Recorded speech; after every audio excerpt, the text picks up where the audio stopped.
Hi, my name is Rendell Wall, and I was born in 1942, worked at Gibson from 1960 to 1982.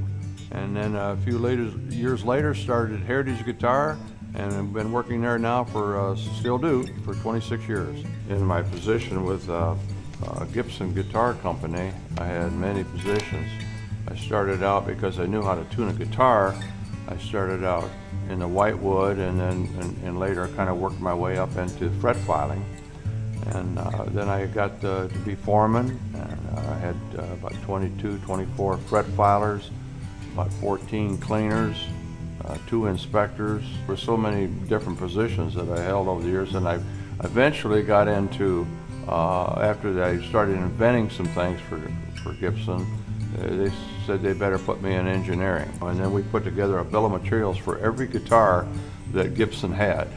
And there was plenty of them. I don't even know how many models they had over the years. We know when the Beatles were hot, that's when you could put strings on a 2x4 and it would sell. I mean, everybody wanted to play guitar. I did so much work on the Grand Ole Opry. I put all the instruments that you see on the Grand Ole Opry, the drum sets, and worked with all the staff musicians, Leon Rhodes, Jimmy Capps, Spider Wilson, Billy Lemon, all the great players, and designed instruments for them, you know, when I was working at Gibson. And I've done that a few times for Heritage, but I would fly down and we'd get together, and that was one of my main jobs, is to sit down with a big artist and listen to what they wanted in a musical instrument. And then we'd put plans together, and we'd build a prototype and then get it back in their hands to see what they thought. Chet Atkins, yeah, that's another great story. Where do we begin? Okay, Chet came to Gibson along with Paul Yandell, and this was to review some of the instruments we'd built. So he was downstairs in the engineering department. And we got to know Chet pretty good. And well, we spent the whole day and changed pickups in the 2 guitars that I had delivered, and played around, picked a little bit together, and just had a wonderful time.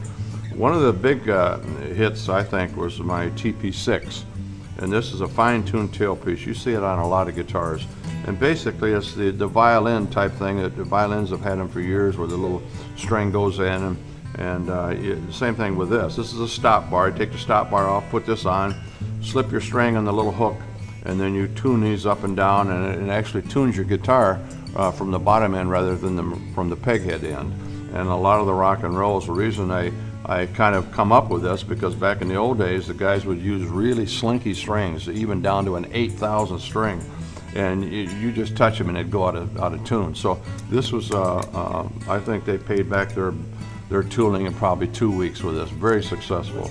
And that's, you can grab a chord and really fine tune it in. Well, B.B. King's got this on his. Here's a picture of B.B. King and I when I delivered Lucile. I remember Jim Reno used to work in engineering. We delivered Lucile to a place in, I think it was Indiana, in a theater in the Round. And B.B. actually asked 2 people to get out of the front seat, asked them if they would move, not get out, but move, so that Jim and I could sit down front row and watch the whole show. Well, after the show, we went back in the dressing room and got to, you know, meet him on a personal level. And that was number 17. If you'll see that little tailpiece, that's my TP6 on there. Here's I think this is a great shot of Merle Travis and his wife Dorothy. Yeah, this is the guitar that, this is the second guitar. And Maudie Moore did all the inlay in it. She did a beautiful job, absolutely gorgeous job, and she's still here in town. But that was done at the Country Music Hall of Fame, okay?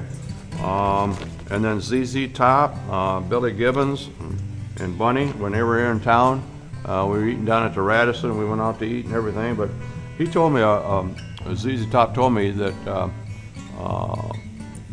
Billy Gibbons told me one time that he was, Old Blackie was at a concert and everything, and somebody stole it. Well, he said, Rendell, that's the last time that would happen. He says, I bought another guitar that I really liked. I put it in an amble case inside another amble case, and I hired somebody full-time to watch it. Now, that's what these things mean to these people at this level, you know.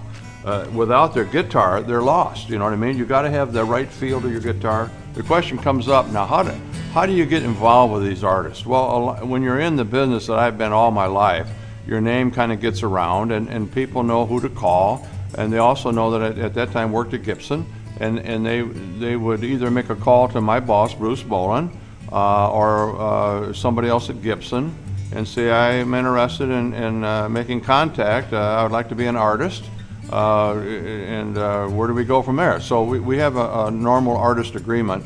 When they say they want a guitar made, you have to get together with them. It's a personal thing, very personal. So you either fly to them, or they fly to you, or you meet halfway or something, or they'll call you up and you write all the things that they're interested in. And one of the things I got started, I don't think if anybody else in the business does, is when Ted Nugent was the first one, and he said, Rendell, he says, I was on the phone, he says, build me a guitar. You know what I want. Click. That was it. And I called his secretary back, and we said, I got to have more information than that. Well, he says, you kind of know what he wants. So I said, yeah. I says, but I need his handprint. And just like that, I thought of another idea. I says, put his hand on a Xerox machine. So he puts his hand on a Xerox, sends it to me, and then I measure the length of his fingers, his width of his hand spread, and we marry a neck. Make the neck to fit his hand. You know, isn't that great? I mean, why didn't somebody else think of that? But I'm glad I did. But anyway, we have I got a little portfolio of all the artists' handprints that we use when we make necks, see? And then that way it makes a great fit. One of the great pictures that I like to share with people is now Les Paul, his wife's relation, when had auctioned off one, and it just went for $90,000. And when I saw that article, I says, well, I've got Les's personal guitars in one shot. I think that's cool. And I just hung them up on the backdrop and shot them when they were all at Gibson one day. And then again, they've all, if you look real close, look at the knobs and the switches that he had. And each one of them does something. And also, he had a black box that he put on the tailpiece that when he would play, push the button, and it would record it. He'd get done, he'd push the button, and it would play back what he did the first time, and he would put on top of that another lick, and then push the button, and about 8 times he'd have a full orchestra, and he'd amaze the audience. Well, he told me in confidence how all that worked and everything. I felt real privileged that he would.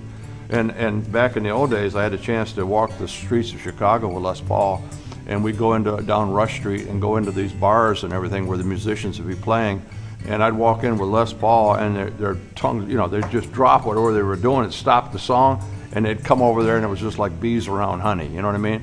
Les was a king, you know, when it come to making you feel good and having you laugh all the time. He was something else.